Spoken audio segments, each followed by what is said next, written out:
Hi, hello, hey, hi, everybody. Hello. Hello, everyone. Ah, We're here for your weekly dose of So Random and Weird. I am your host today, Sheena. and I'm Sarah. And so, anything fun going on for you, Sarah? Any plans coming up for the 4th? Well, my son is coming home from the Outer Banks. Yay. He was gone ever since Sunday, so last Sunday. So this is the first time that he's been away for so long and so far away from me. So, I got a text from him a few minutes ago. He's gonna be home in the next 30 to 40 minutes, and I was just like, so I'm hoping he'll stop in. So at least he'll wave at me to let me know that he's here. Um, I'm excited to see him. Of course, he's hungry, so I told him eat, get some dinner downstairs. He is also a teen boy, so Yeah, yeah. But I'm hoping they'll drop him off because I'm here with you. So it's just like if not, I'll have text Mike to pick him up. But hopefully they'll drop him off. yeah. We'll see. But yeah, so I'm excited to see him. As for the 4th, well, my daughter just had her birthday, so that's past. And that was fun. We got to spend time together. Um, as for the 4th, Mike, if we maybe going to a friend of Mike's. I'm not sure. Not really sure if I feel like it, but we'll see. Yeah, But definitely. I'm not a 4th of July girl because it's hot, it's sunny, well, and bugs. I mean, I don't mind like the cookouts. I mean, usually it's like hot dogs, hamburger, whatever, and that's fine. Um, But, it's like, I don't know, I feel like I get so little time as it is to, like, do things, and I don't know who this person is, and I don't know if I really wanna, like, mingle and be all like, You know, it's you not know, it's not, you'll become more conservative when you get older, it's you become less sociable when you get older. I mean, honestly, I think even if it was like like Pat, like his best friend, even if it was Pat's house, I would, I think I'd be kinda like, "Ugh," 'cause I don't know, I don't know, there's so much that you gotta do, and I just think of all the work that I'm putting off that I can go to a party that I don't really know if I wanna go to or not, 'cause, yeah, I just don't know if it's sociable, so I don't know. We'll see, we'll see. I'll just sit home, watch Buffy for, like, the 300th time or Supernatural for the 5 millionth time and Cry over eat ice Giles. cream. Ugh. That, honestly, I think hit me hard. Like I said, I think it hit me harder than Xander. Yeah, I mean, definitely, because because obviously we knew Nicholas Brennan was living a rough life or had lived a rough life, so I wasn't completely, and of course, Dawn, I was like, Michelle I was like, "Whoa." But I mean, I think, it just really hit me more with Tony Sturthead because I just he was was kind like, of "Oh my like god, a Giles." Like surrogate a father. Yeah, like a father figure, like a surrogate father. I'm like, "Oh my god," because, I mean, he was the one. I mean, Buffy saw him that way, especially after her mom died, and, it's I think we all kinda saw him like that, like the one who's always there, the one who's always, um so yeah, I just yeah, it was rough, but, how about you? Any plans or any No, no plans for me. I'm just trying to get everything situated because I always cook my own anyways, because I usually have always had to work. Mhm. So either like the day after or anything like that. So I rarely ever make plans to do anything for 4th of July. I used to go down to my mom's house around that time, and because my stepdad loves doing fireworks, we were we My where brother-in-law they does, live. really. Well, the thing is 1, they live in the middle of nowhere. 2, they're surrounded by potato fields. 3, they live close enough to Wyoming that they can go over the state line and get all the good fireworks. So, yeah, my stepdad loved setting them off, and but Yeah. now that they have a roof on on the porch. That's gonna be an interesting way to watch them do My that. brother-in-law he used to go all out for 4th of July. He hasn't recently. I don't know if it's because of the stellar economy or what's going, but I mean, like, he had, like, a board, like, electronic board that he could, like, sit with us, like, away and, like, set them off from this board. Like, he knows, like, he knows all the fireworks by name, like, "Oh, that's a this type, and that's a this type," and, like, it's just insane, like, how much he goes, like, all out for 4th of July. But like I said, we didn't I don't know if he just has been doing it for, like, my kids, like, when they go up there, I don't know. But, um, yeah, we haven't done that in a while, in a couple years, I think, but yeah, he used to go all out too, like, it was crazy. So, Yeah, there have been some close calls for us. well, So, we interestingly enough, the I think the last year we were up there to do it, we were on the A field, down by where my mother-in-law and my brother-in-law live in Reading, and, it was a big baseball field that was empty. And, Steve sets it up, and we're away. And, like, this all of a sudden, like, this cop car comes driving onto the field and, like, heading towards the fireworks spot, like, display stuff, like, where the firework like, not where we were. We were like I said, we were off to the side, like, in the bleachers, along with Steve. And we were just like, "Whoa, what the heck?" Like, and I guess they thought that maybe, like, we were gonna be there where the fireworks were going off at because, I mean, who knows? I mean, who knows that, Steve has this elaborate setup, electronically, way back when. Anyway, so him and Mike ended up kinda, like, jogging over to where the cops, ended up parking and I guess talking to them and everything. But, I mean, we weren't, like, violating, like, the law or anything. We weren't breaking the law. We weren't, I mean, there was no, like, it was so early enough, so there wasn't, like, not a noise ban in place or anything like that. But I guess they were just, like, checking up on it. Um, but yeah, that was interesting, hmm. when the law gets involved. Yeah, 'Cause yeah. My most scariest moment was so those little ones that you would throw them and then they would, shoot off, but they're, Mhm, little fire and they so I was we were doing that over at my step uncle's house, which was, right around the corner from where we had lived when we still lived in the city, when we lived in mhm, city limits, mhm. and I threw one of them, and I threw it that way, and it decided to go that way, and it ended up going up and over one of my classmates' car. And I was Uh-huh. like, "Oh my Jesus." Good, yeah. And then Oh, they, that's stop the car and get out, and I'm like, "Ooh, well, that's what you get for when you drive by where there's fireworks." Because I threw it the opposite way. yeah. Mm, Yeah. yikes. Mm, yeah. Well, I mean, thankfully, everyone was okay.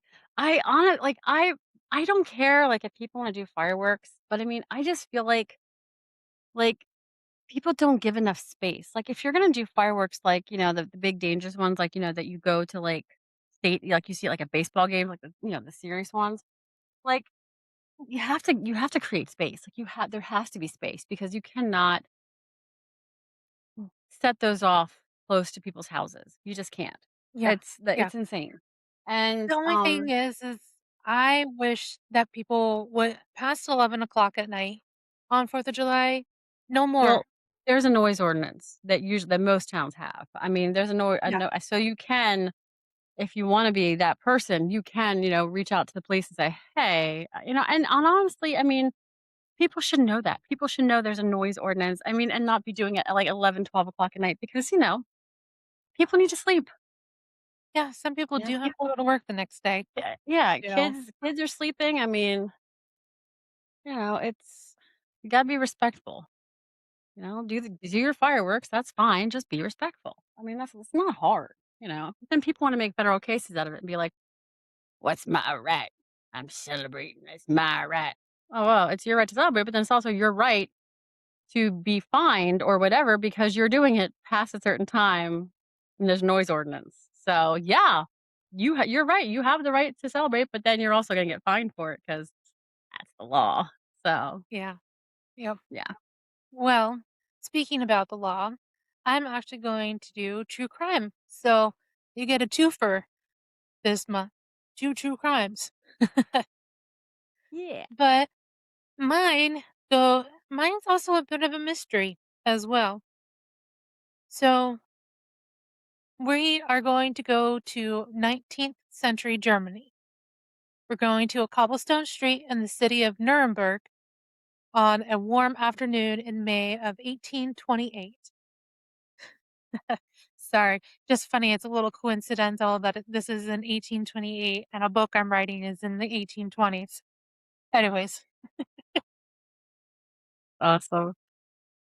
You have and a so thing for that um, time period, apparently. apparently I didn't even realize that I actually saw this on Expedition Files. One of those. Josh Gates is total dad bod, like total dad. Yup, dad. Yup. How do you really feel, Sheena? How do you really feel? Gosh, you're So, funny. Hmm. so we're going to meet a boy who walked out of nowhere, handed two strangers a pair of very strange letters, and then spent the next 5 years being the one of the most debated, most analyzed, most argued over people in all of Europe. His name, or at least the name he gave, was Casper Hauser. And whether he was a kidnapped prince, a traumatized child, an elaborate fraud, or something else entirely, nobody has ever been able to say for certain. For 200 years, we still don't know who he really was. And just in 2024, scientists published a new DNA research that closed one of the biggest theories for good, which gave the whole story a new ending, kind of. So, buckle in. This one has royalty, dungeons, possible assassinations, a wild argument about whether the whole thing was a con, and the kind of ending that is deeply unsatisfying and yet somehow perfect for the story this weird. So, as I said, May 26th, 1828, Nuremberg, Bavaria. It's about 4 in the afternoon, and a shoemaker named George Weichmann is standing outside his shop watching the street because that's what you did in 1828. There was no TV. And he sees a boy, a teenager, roughly stumbling down the cobblestones in clothes that didn't fit him, boots that look like they belong to someone much larger. Weichmann does what any reasonable person would do, which is walk over and ask if the boy is okay. And the kid, he doesn't really answer. He makes sounds. He hands Weichmann two letters, both addressed to a local cavalry officer named Captain von Wessing. Wessing? It's Wessening. Wessing. So Weichmann takes him to the captain, and the captain opens the letters. The first letter is written as if from a poor laborer somewhere in the Bavarian border. It says, "This man has been given a baby boy on October 7th, 1812, and has raised him in complete secrecy ever since." Ooh, excuse me. He taught the boy the very basics, reading, writing, a few prayers. He'd never let him outside, and now he was sending the boy to Nuremberg to become a cavalry soldier, just like his father supposedly was. And there's a line in there, almost an aside, that is deeply chilling. It says, "If you don't want him, kill him." Are The you second serious? letter, Oh my yeah. god. If you don't want him, kill him. Mhm. That's it. God, okay. So the second letter is shorter. It claims to be from the boy's mother. It says he was born on April 30th, 1812, that his father was a cavalry soldier who was dead, that his name was Kaspar. Here's the thing investigators noticed almost immediately. Both letters appeared to have been written by the same hand, the same ink, the same style. which means someone wrote both of them. Whether that someone was the anonymous laborer or the boy himself or a third party, nobody knew. The boy could barely speak. He could say a few phrases in German, but seemed not to understand most of what was said to him. When someone gave him a pen and paper, he wrote down two words: Casper Hauser. He was taken to the local police station and eventually to the city jail, but not as a prisoner, but as someone no one knew what else to do with him. He was examined, and the people started paying very close attention. As Caspar slowly learned to speak more German, and he learned fast, which became one of the things people argued about, he began to tell his story, and it was extraordinary. Now remember, he's 13 years old at this time, barely understands German, but yet now is learning really quickly how to speak German. Okay. So he says that he spent his entire life in a small dark cell, just him alone. The cell was low ceilinged, too low to stand fully upright. He slept on a straw bed. Every morning when he woke up, there was water and bread waiting for him. Sometimes the water tasted strange. We now suspect it was laced with something to keep him docile or to knock him out. And he had only two toys: wooden horses and a dog. So they were wooden toys. He had never seen daylight. He had never heard another human voice until the man who was apparently his captor appeared and over several weeks taught him to walk in those two big boots, drilled a few phrases in him before depositing him in Nuremberg. He said he had no concept of other people existing, no concept of nature, of trees, or of animals. When he was first taken outside after his arrival in Nuremberg, sources say he found the sunlight agonizing. I mean, same. Hmm. Oh, I'm yeah. not much for the sun. Hmm. I can't. And the I can't imagine. Yeah, yeah.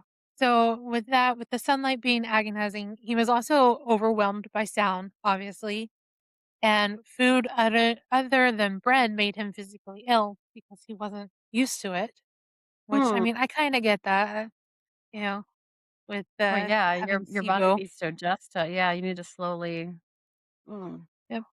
And then reportedly, he also wept at the sight of a candle flame because he had never seen fire before. Now, here's where the story already gets complicated because of all of these reactions: the sensitivity to light, the inability to digest varied foods, the disorientation. Those are exactly what you would expect from someone who had truly spent their childhood in a dark cell. That, it's consistent, it's medically possible. But he could already walk, he could already read, he could write his name. He had no signs of severe bone deformities that you would expect from someone raised without sunlight and physical movement, a disease like rickets, because all he would have existed on was water and bread. And that's not a lot of calcium. His muscles were not the muscles of someone who never used them. Okay. This is weird. Yeah. Well, and he learned language, complex grammatical German, with a speed that left educators and linguists baffled, because that is not how language acquisition works in someone who has had no exposure to it.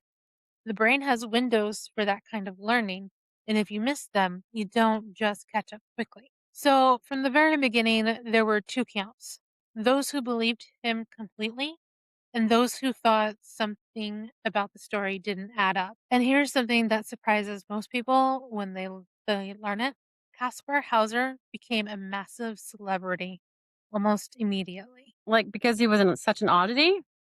Of course, no TV, not everybody could read. So, Okay. yeah, kind of like a lot of TikTokers and influencers. They usually become an overnight sensation. So, Okay. Well, I mean, I think it would be interesting because he is such an oddity. I mean, if that's how he really grew up, but yet, I mean, he appears normal, healthy. I mean, I don't know. It's really odd. mhm. Yeah. So news of this mysterious boy spread quickly through Nuremberg and through Bavaria and then through all of Europe. He was written about in newspapers. People came from out of town to look at him. The philosopher Friedrich Daulmer, because it's not Daumer and not instead of Dahmer. So Mhm. Daulmer. Yeah. So he came in and he took Casper into his household to care for him, and which was a genuinely kind act. And considering that that the letter said if you don't want him, kill him, but also because he is a philosopher, that Dalmer continued educating him, and he Casper flourished. He learned how to draw and paint with what appeared to be a natural talent. He was gentle, reportedly. He seemed to have a strong sensitivity to animals and to nature, which some saw as evidence that he really had been cut off from the natural world and was experiencing it all for the first time. Thinking about this too, this is a lot of like autistic coded, if you think about it Mhm. as well, Yeah. because, I mean, so, yes, he could have been kept in solitude pretty much, and then he's taken from someplace. The sensitivity also to, like, the food, sound.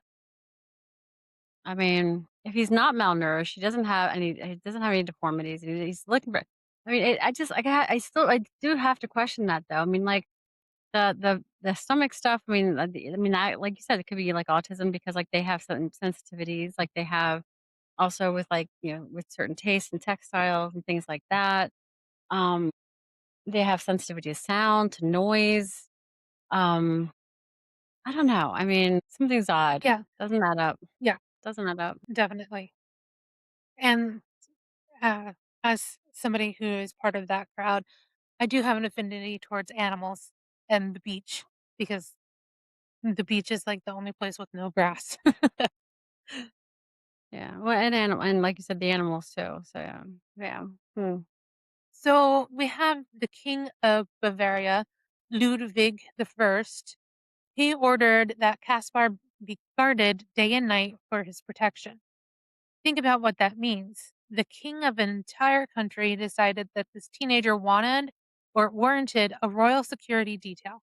Why would a king care about a random foundling boy unless the king suspected or feared that the foundling was not so random? Because the next theory had already started circulating, and it was a theory that, if true, had enormous political implications for the German nobility. The theory is Caspar Hauser was the rightful hereditary prince of Baden. Right, so a little bit more history on this, so stay with me on it.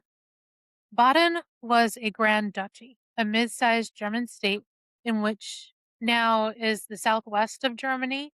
In 1812, the Grand Duke of Baden was Karl Friedrich, and the heir to the throne was his grandson Karl. Karl had married Stephanie de Beauharnais, an adopted daughter of Napoleon Bonaparte, which tells you something about the political world these people were moving in. In September 1812, Stephanie gave birth to a son. The baby was the heir to the throne of Baden, a very significant baby politically. And then within days, that baby died. He lived only 18 days, the story goes, and was buried as prince. But the theory, and this is where it gets like telenovela level, was that the baby who died and was buried was not actually Carl and Stephanie's child. It was a swap, a substitution. Or the real baby, the real prince, had been secretly replaced by a dying infant from a different family. The mastermind was supposedly a countess named Hochberg, who was the morganatic wife of Karl Friedrich. I don't know what that means, and I didn't look it up. Anyways, um, and so She had her own sons with Friedrich, so she was another wife? Let me double check this and see what that means because I don't understand. What what is it again? Morganatic, Morganatic. Oh, I don't know if I know that either, to be honest with you.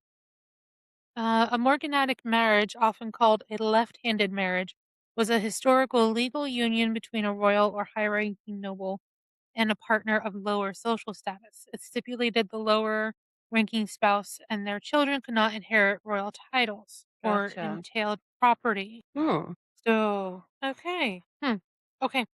So that just means that he married below his station and people don't think that's good enough. So their kids won't be able to inherit. So it would probably go to a cousin or a brother or something like that instead of Yeah. to their own children. Okay. Glad we cleared that up. Yeah, no, thank you. So for this, if the legitimate heir had died, her sons moved up in the line of succession. A dead prince was a very convenient for her. So, all right, let me just make sure we know this. So we have Carl Friedrich, who is the actual Jew, and then Carl Jr., who was the grandson, married Stephanie, who was less than, and or no, he married Stephanie, and because of her political association with Napoleon, raised her. So basically, he had multiple wives, is what I'm gathering here. Okay. Okay. Ah, So gotta love those yeah, royal dramas, you know? Holy smokes. exactly. Leave Now, it to the though, royals. that would be telenovela stuff right there. Yeah. Yeah. Well, I mean, there were so many illegitimate kids and I mean, royals were never like faithful like to their partners ever. And I mean, Rarely, I don't know. I mean, I'd like to find a royal couple though actually was. Um, but I mean, at least that we know of. But yeah, there's like all these traumas and like bastard children and I just so and it makes yeah, I mean it makes sense. I mean, if this kid was hidden away in seclusion, um, he didn't, he could be royal. Who knows?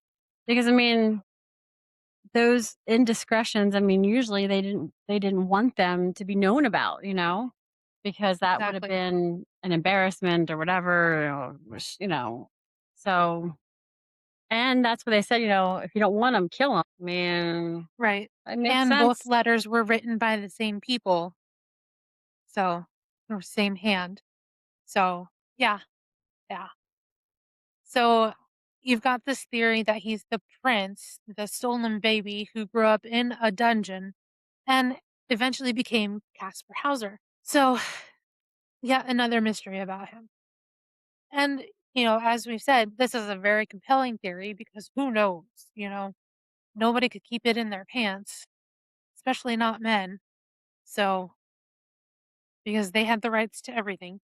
But, and then not to mention to imprison a child and keep it secret. And it explains why the king of Bavaria would assign a royal guard to a random foundling and explains why someone might want Caspar dead before he could remember or reveal anything.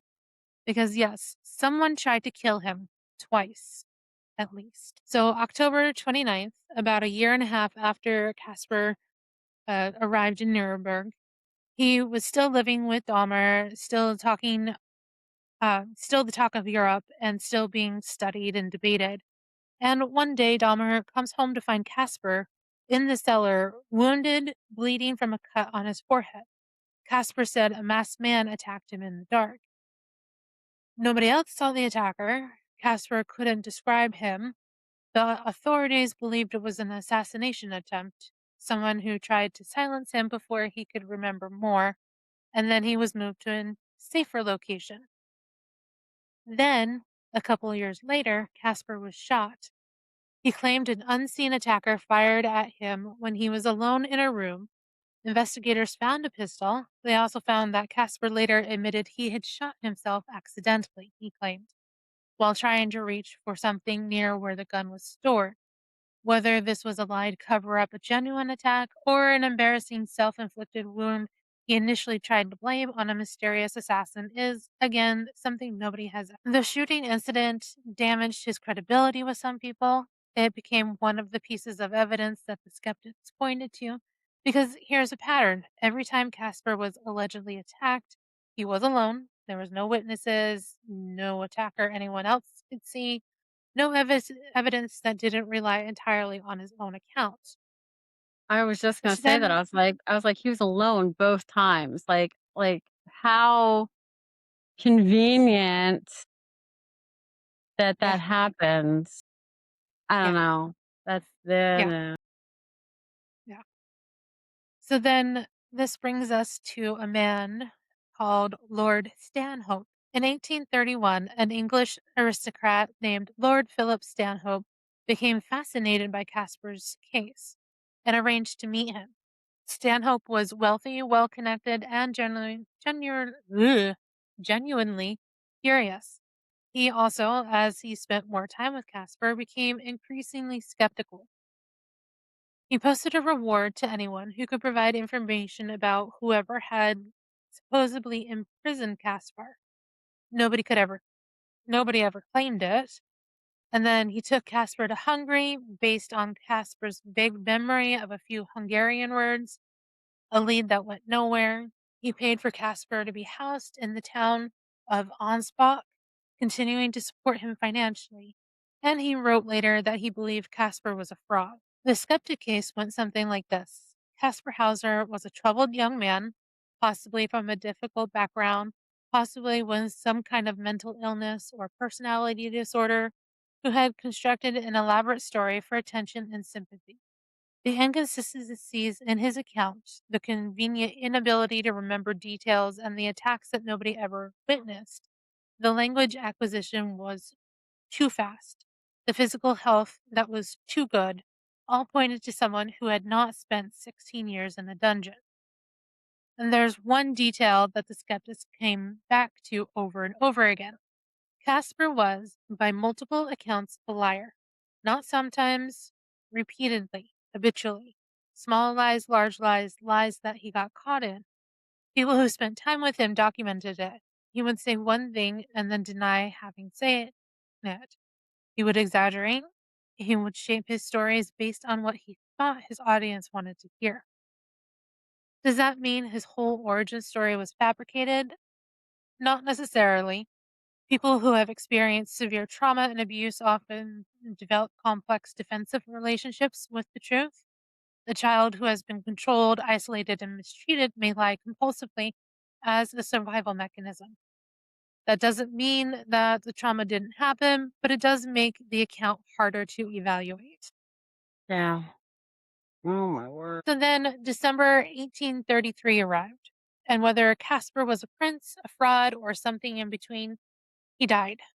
The circumstances of his death are the strangest part of all. Hmm. So, December 14th, 1833, Casper Hauser is now living in Ansbach, comes stumbling home with blood soaking through his coat. He said he was lured to a public garden, the Hofgarten, by a stranger who promised him information about his birth and parentage. The stranger gave him a small purse, and when Casper reached into the purse, the man stabbed him in the side. He managed to get home and then died 3 days later on September December 17th, 1833. He was 21 years old. He had been in the world publicly for 5.5 years. Investigators went to the Hofgarten.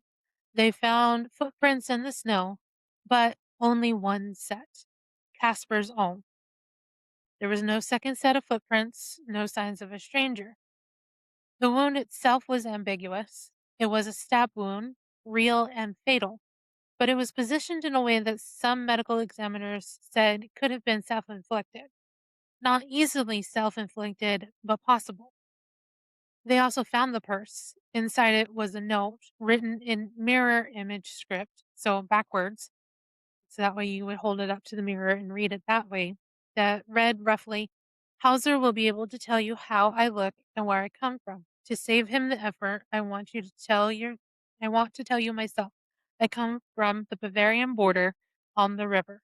The rest was illegible or intentionally vague.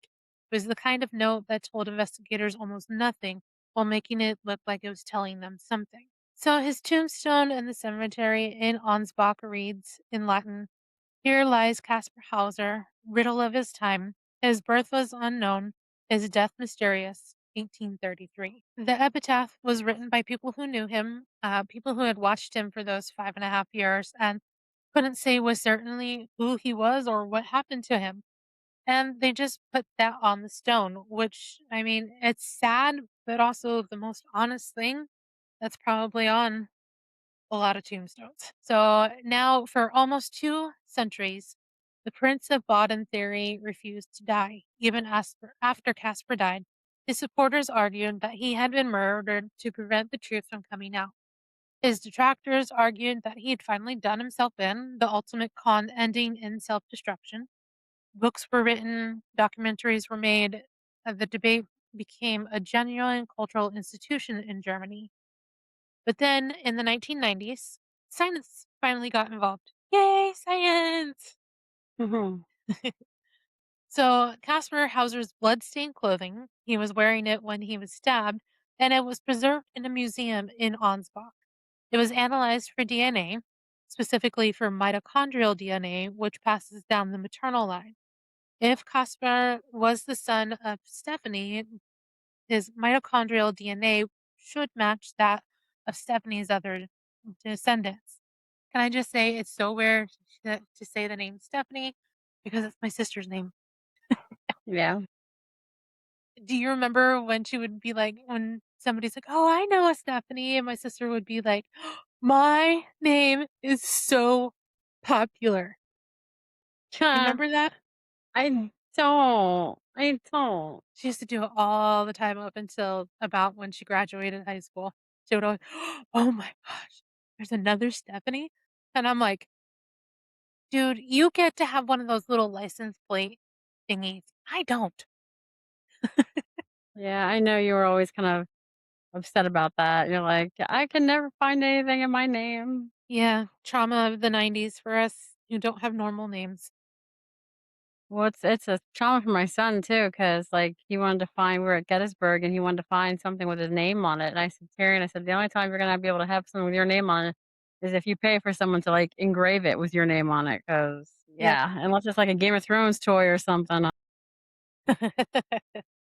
Yep. Sorry, Yep. buddy. But, So you know what? I wonder if mhm, I'm just thinking, like, this guy, I wonder if he didn't have, like, multiple personalities, like, if he didn't have, like, a multiple personality disorder or something like that. Because, I don't know, it feels like different things were happening, but it was always happening while he was alone, and, like, I seriously just kinda wonder, like, did he have some kind of multiple? Because I think you can mirror speak, right? When you have multiple mhm, personality disorders. I mean, that's not indicative of of the disorder, mhm. but it's something that you can do, um, with multiple If you have personalities. DID Um, or whatever it's called now. I can't remember yeah, off the top of my head. DID, I think is a dissociative. I don't know. Identity disorder. Yeah, yeah, but because when you said it was written in like mirror speak, I was like, wait a minute. I heard about people being able to do that or doing that if but I mean, obviously not everyone that has the ID does that, but I mean, you can. It's a visual thing that can occur. So I was like, Hmm, hmm. that's weird. My medical Um, brain just started twisting and turning. I was like, hmm. yeah. Well, I am seeing more of a theory of that he is obviously a liar. So Hmm. he's what's that term Like a where they always pathological lie? liar. Yes. And Yeah. so for that, he could have been in a small village, you know, and somewhere out in outer Bavaria could have been. Mhm. His family was obviously very troubled. Um, so, he's had other things. Obviously he was fed, but who knows what else could have been happening. And then also he could have seen how somebody in his village could have been, because autism has been around since humans were around. Okay. Yes. I swear even my own cat is autistic just because that's a whole nother story. She's also a calico. So, um, but, so he could have seen somebody who was that way. And because he's a pathological liar, because of how his family is treating him, that he conceives of a way to possibly get out of this Yeah. by Yeah. using what they would term as the village idiot during those times, Mhm. you know? Yeah. Because, yeah, it doesn't make sense at all the way that he could pick up on language because language is not something that you pick up on unless it's starting way young, way, and especially because of how complex German is, you have to be like either a very talented Well, polyglot. well, I mean, German is, you know, kind of the basis for, um I think it's the basis for English. I mean, it's English not is a bastardization of Latin and German, but yeah, I also mean, it's French. not yeah, I mean, it's not hard. I mean, when people are talking, you can kinda understand what they're saying, but I don't know. I mean, it doesn't make sense, like, also, either he is, like, this pathological liar or he does have some kind of, like, multiple personality thing, or I mean, there's something going on, I think. I don't think he's, like, secretly royal or anything like that, so Well, back to the DNA. So in 1996, the mitochondrial DNA said no match. His DNA differed from the bottom line at 7 confirmed positions. He was not a son of Stephanie. The Prince theory was dead. Except the supporters of the Prince theory immediately said the might not be his. There were allegations, and there's documentation suggesting that this may be true, that the museum curators had at some point refreshed the blood stain on the clothing to make it more visually striking for display, adding new blood from someone else. Yeah, yeah, yeah. Sure, sure, sure. really? That's the thinking? Was that done often? Hopefully I mean, I don't think so. I Go ahead. So then in the early 2000s, hair samples attributed to Casper were tested.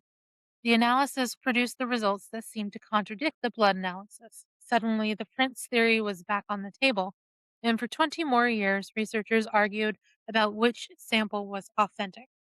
Then, in 2024, the year of our Lord, Jeez. an international team of scientists published a new study in the journal iScience. They used the latest forensic genomic methods, which can work with much shorter and more degraded DNA fragments than the techniques available in the 1990s. They tested multiple samples, the hair, the blood, independently in different laboratories. Sorry, I like saying laboratories. I know, so do I. Laboratories. Didi to the laboratory. Or no, Didi, get out of my laboratory. Anyways, and they got the same results across all of them, consistent, unambiguous. Casper Hauser's mitochondrial DNA type is what scientists call mitotype W. The House of Baden's line is mitotype H1BS. They're clearly, definitively different. The researchers put the probability that he was maternally related to the House of Baden at 0.0006%. To put it that way, he was 99.9994% not the Prince of Baden. So the Prince theory, we can shut that file. So Out for the 200 window. years, Gotcha. yep. So for 200 years, in the most compelling, most romantic, most politically charged explanation for who Casper Hauser was, and it's definitively wrong. The researchers from the University of Leicester, Leicester, Leicester. I don't know. Leicester? Sorry. Yeah. No, you're good. I think it's Leicester. Yeah, you're good. So from that university, who worked on the study, Professor Turi King, who also worked on the third identification, said, and I love this, I've worked on two cases involving potentially identifying members of a royal family, Richard III and Caspar Hauser. One where we proved the identification of a king, and one where we proved someone wasn't a prince. And then she said, sadly, our data still cannot tell us who he was. So that's the question we're left with on him is we know he's not the Prince of Baden, but it doesn't rule out every other possibility. It doesn't even rule out the possibility that he was some other nobleman's illegitimate child who was imprisoned for dynastic Yeah. reasons that had nothing to do with Baden. It doesn't rule out that he generally spent significant time in isolation, even if not his entire life.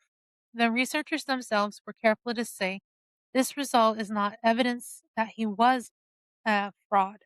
Someone can be imprisoned, traumatized, and abused without being royalty.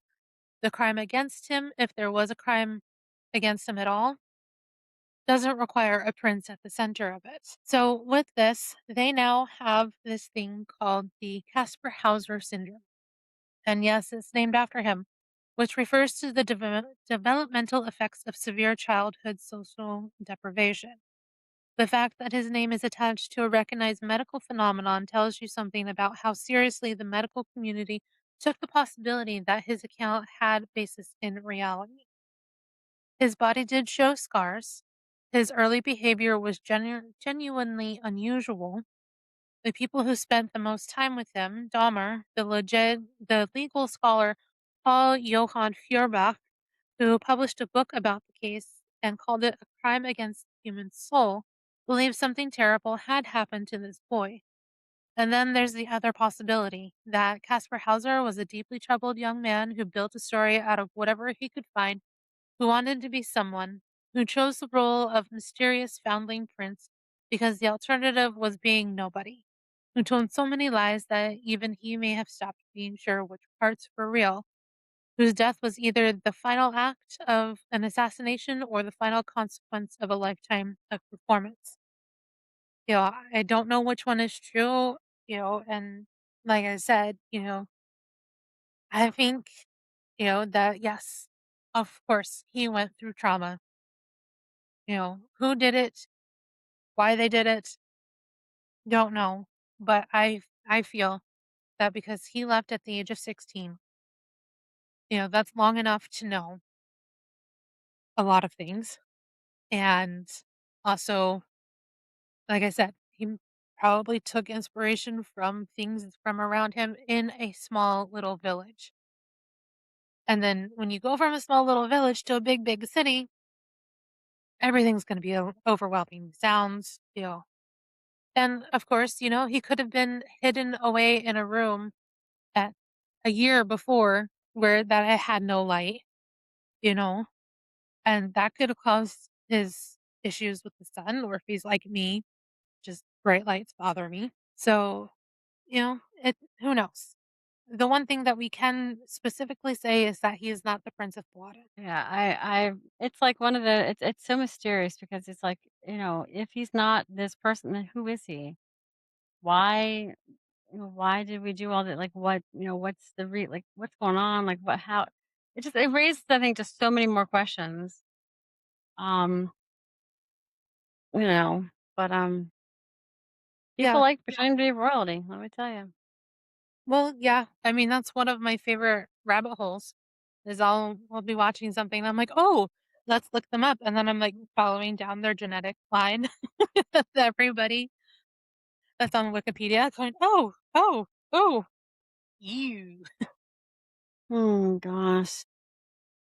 Yeah, and, also to mention that, there is the 1974 Werner Herzog film called The Enigma of Casper Hauser, which is a very weird film, I guess, about it, and there's also the eye science study that shows, the forensic genomic paper. So, yeah, that would be the mysterious case of Casper Hauser. Wow, that's really odd. Really odd. It kind of Yeah, reminds me of the whole and Anna Anderson, the Russian who claimed she was the long lost Grand Duchess Anastasia Nikolaevna. Um, right, I mean, there were people who were adamant, yes, it's her, yes, it's her. Look at her. I mean, like they were trying every which way to prove it was her. She said it was that she was the real deal. There were people, of course, in the family and people and other people, who, "Oh, she's a fake, she's a fraudster," and of course, it turned out that she was a fake. I mean, after she died, they did DNA, and, I think I don't know if they used, I think they used the royal family or because they were related, British royal family, I think, but I mean, it was so fascinating. I mean, and you almost felt badly for her because, I mean, if she's truly thinking this, like, maybe there's something going on in her head that is not quite right, and that, she's thinking she's, long lost royalty, you're just like, "Oh," you feel badly for her. Or she was a terrific con artist. I don't know. I mean, you don't know, like, what's going on with these people, like, what's going on in their minds. right, I right, and the mean, thing is too is, because, so many people couldn't keep it in their pants, and so there's a lot of illegitimate people who are like, "Yeah, I'm related to that dude." But the thing is that it wasn't him who was saying it. That's the only thing I can be like, "Hey," that's one thing that he never was like, "Oh, well, I'm the prince." So, it's everybody what else.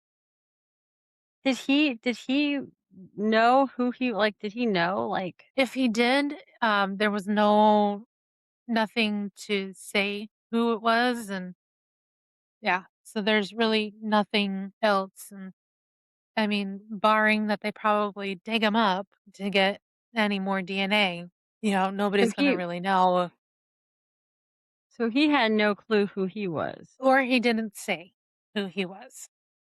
Okay. Oh, So, yeah. Yeah. Well, I mean, considering we had true crime last time, I thought, well, this is still true crime, and it is, it's it back is. far enough. It's back far enough that it doesn't really affect us. And Well, also, I mean, true crime doesn't always have to be like this, murder. serial killers, like the heinous, like kind of what I did last week. It doesn't have to be that. It can be, Right. it is Well, definitely that a and mystery. also, yes, definitely a mystery. And speaking of mysteries, I just spun the wheel and I got free space. Nice, nice. I think this is the second time in us almost doing this for a year that I've gotten free space. I know you don't get it often. I know you don't get it No, often. So it's you kinda like a you get it yay. like once a month. I do, but it's kinda cool because then I can kind of, you know, pick and choose what I wanna do. Yeah, Yeah, yeah. Do you remember what you're doing next week? history. History. Okay. I get history. So, yep, and I know what I'm gonna do, but I'm not Yeah. gonna say what I'm gonna do. Oh. 'Cause it's it's interesting. I didn't even know it. Being a history major, I had no idea, um, Mm. about this. So and I will say it's American history, because that's what I love. I love American history. Um, but yeah, I'm gonna keep it a secret because I think when I announce it next week, you'll be like, "What?" 'cause I don't this is it's pretty rare. Like, it's not taught in school. Mm. I didn't even learn it when I had my when I took my history, credits at college, like, it wasn't, of course, I did earlier American history too. This was in the 1900s, so Well, that's alright because I was the worst person for history, especially once I moved to Idaho because I was like, "I already know that, thank you."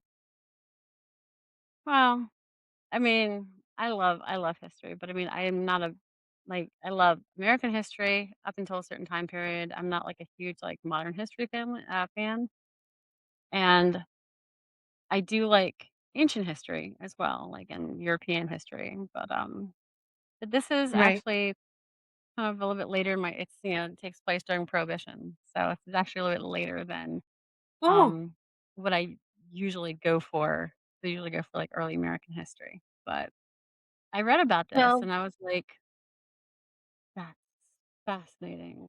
if we wanted to have a whole episode of me being giggly, I would I would celebrate with something to drink, some alcohol during the prohibition episode. But Well, you may not want to. You may not want to because, I it's not, yeah. it's not cute. I feel I should say it. I don't know.